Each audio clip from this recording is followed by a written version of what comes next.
اللي حصل في غزة خلى العالم كله يظهر على حقيقته، وبين لنا نوايا ناس كتير جدا كنا بنحبهم وبنفتخر بيهم، زي بيومي فؤاد وصلاح وناس كتير غيرهم.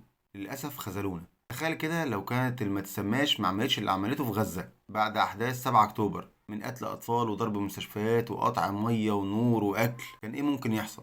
كان هيفضلوا يقولوا على غزة إنهم إرهابيين وإن ما يتسموش مظلومين.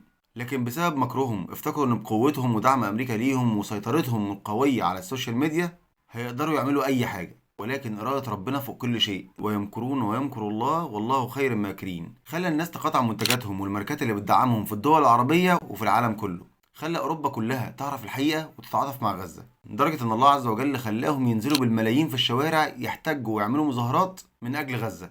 فصدقني، ويمكرون ويمكر الله والله خير الماكرين. ده غير ان ربنا عز وجل خلى ايلون ماسك ضدهم، وخلى العالم كله يتجه ناحيه تويتر او اكس حاليا عشان يعرف الحقيقه. فما تستغربش من تدابير ربنا. ده انا عايز اقولك المفاجاه، بسبب احداث غزه ناس كتير جدا بقت تقرا عن فلسطين وعن الاسلام، وبفضل الله ناس كتير جدا دخلت الاسلام واعلنوا اسلامهم. فما تستغربش من تدابير ربنا ولا تتضايق منها. ان ببساطه اللي حصل قبل كده واللي بيحصل دلوقتي بيبين كل واحد على حقيقته. فمهما الناس والدول خذلتهم، اوعى انت كمان تخذلهم وتنسى تدعي لهم.